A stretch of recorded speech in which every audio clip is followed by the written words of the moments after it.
এবার মানুষ কে বলছেন কিয়ামত হবে, আল্লাহ করতে পারবে?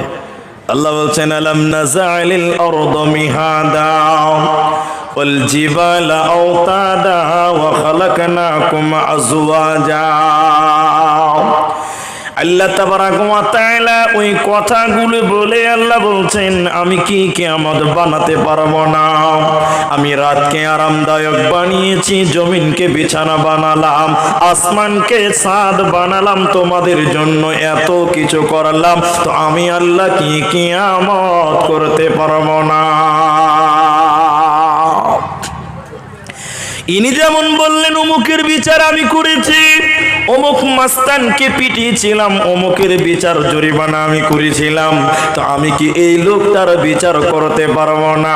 তো আল্লাহ তাবারাক ওয়া তাআলা বলেন আমি এত কিছু বানালাম, আমি মানুষকে জোড়া জোড়া বানালাম, রাতকে আরামদায়ক বানালাম, জমিনকে বিছানা বানালাম, আসমানকে আমি ছাদ বানালাম, আমি এত কিছু পেরেছি, আমি আল্লাহ কি কিয়ামত বানাতে পারবো না?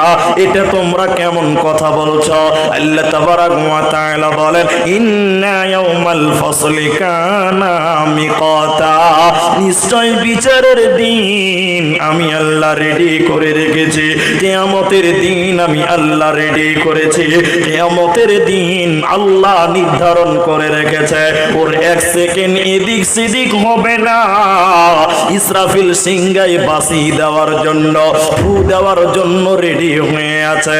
যখন আল্লাহ হুকুম করবেন ইসরাফিল সিংহায় ফু দিবে, গোটা পৃথিবী ভেঙে যাবে, পৃথিবীর মানচিত্র পৃথিবীর মতন থাকবে না বন্ধু আমার, দুনিয়ার মানচিত্র দুনিয়ার মতন থাকবে না। আজকে দুনিয়াতে পশ্চিমবঙ্গের মালদা আলাদা, দিনাজপুর আলাদা, কুচবিহার আলাদা, দার্জিলিং আলাদা, তো যখন ইসরাফিল সিংহায় ফু দিবে রে, পৃথিবী আর এরকম দিনাজপুর মালদা থাকবে না, রায়গঞ্জ বালুরঘাট থাকবে না, গোটা পৃথিবী ভেঙে দিয়ে একটা ময়দান বেনে যাবে, কিয়ামুন ইয়ানজুরুন। যখন প্রথম সিংহায় ফু দিবে গোটা পৃথিবী তছনছ হয়ে যাবে, আর কিছু বাকি থাকবে না।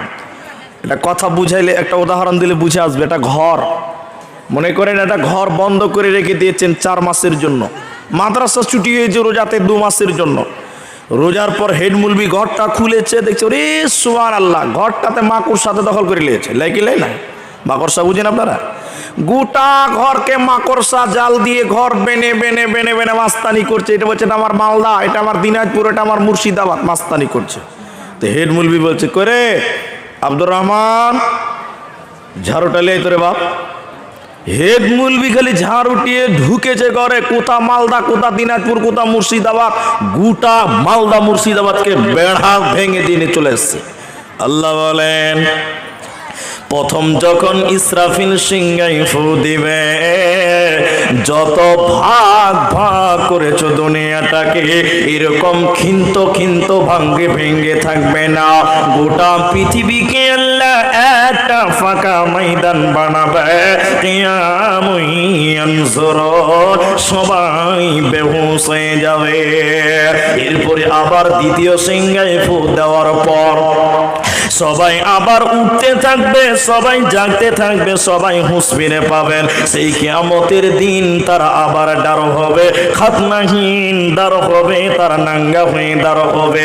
সেদিন মানুষেরা, নবীজি বলেছেন দল দল গ্রুপ গ্রুপ থাকবে, সেদিন মানুষেরা দল দল গ্রুপ গ্রুপ হয়ে থাকবে, পৃথক পৃথক থাকবে না।